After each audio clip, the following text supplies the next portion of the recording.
Hello, હું ચંદ્રિકા રાજપૂત શ્રી ગોપીનાથ કિચનમાં આપનું સ્વાગત કરું છું। આજના વિડીયોમાં આપણે જોઈશું તો કેવા ઢોસા બનાવવા માટે કેવું બેટર રાખવું જોઈએ, બેટરની કન્સિસ્ટન્સી કેવી રાખવી જોઈએ।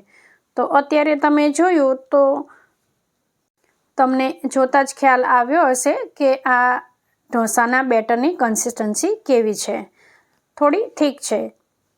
આ ઢોસાને આપણે આવી રીતે લોઢી પર પાથરી દઈએ, પછી ફરતું બધી બાજુ આપણે થોડું થોડું તેલ લગાવી દેવાનું છે અને થોડું તેલ ઢોસાની ઉપર પણ લગાવી દેવાનું છે।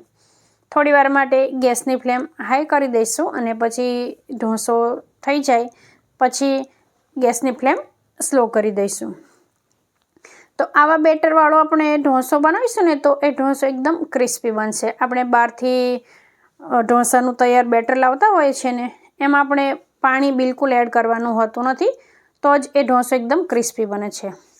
અને આ બેટર મેં ફ્રીજમાંથી કાઢેલું છે, એટલે આ ઢોસાનું બેટર ઠંડુ છે, આ રૂમ ટેમ્પરેચરવાળું નથી।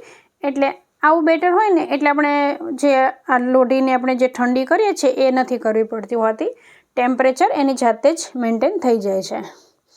તો અહીંયા જો આ ઢોસો કેટલો એકદમ સરળતાથી લોઢીથી અલગ થઈ ગયો છે। હવે આમાં હું મસાલો લગાવી દઈશ અને આ ઢોસો આપણો ખાવા માટે તૈયાર થઈ ગયો છે। હજી જો તમારે આને વધારે ક્રિસ્પી કરવો હોય તો થોડી વાર વધારે રહેવા દેવાનું જોઈએ। એકદમ સરળતાથી આ ઢોસો તૈયાર થઈ ગયો છે। અને હવે આપણે બીજો ઢોસો બનાવીશું તો એમાં તમને જો હું બતાવી દઉં, આમાં પાણી નાખ્યું છે મેં। આની કન્સિસ્ટન્સી એકદમ પાતળી છે, એટલે પહેલાંમાં આપણે 1 ચમચો લીધું બેટર અને આમ આપણે 2 ચમચા જેટલું લેવું પડશે, એટલે સરખું જ થયું। હવે આને આપણે ધીરે ધીરે ફેલાવી દઈશું।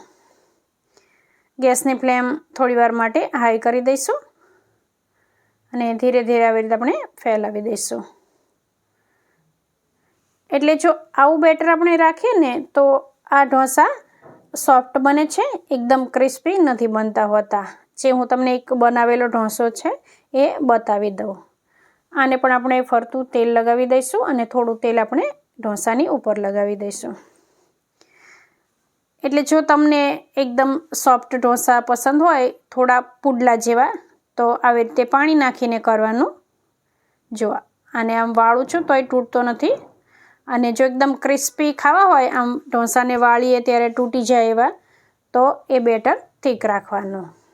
અને એક વસ્તુ ખાસ કે તમારે જે આ તવો છે એનું ટેમ્પરેચર ડાઉન ના કરવું પડે પાણી નાખીને, એના માટે તમારે ફ્રીજમાં રાખેલું બેટર ઉપયોગ કરવાનું, તો તમારા ઢોસા બહુ સરસ બનશે અને જે ટેમ્પરેચર ડાઉન કરવાની ઝંઝટ નહીં રહે। તો જો તમને મારી આ ટિપ્સ પસંદ આવી હોય તો વિડીયોને લાઈક કરી ફ્રેન્ડ્સ અને ફેમિલી સાથે શેર કરજો। ચેનલ પર નવા હોય તો સબસ્ક્રાઈબ કરવાનું ભૂલતા નહીં। ફરી મળીશું આપણે એક નવી રેસીપી સાથે। જો આ ઢોસો પણ તૈયાર થઈ ગયો છે। હવે તમે ઢોસા બનાવો ને ત્યારે કેવું બેટર રાખો છો એ મને કમેન્ટ કરીને જણાવજો।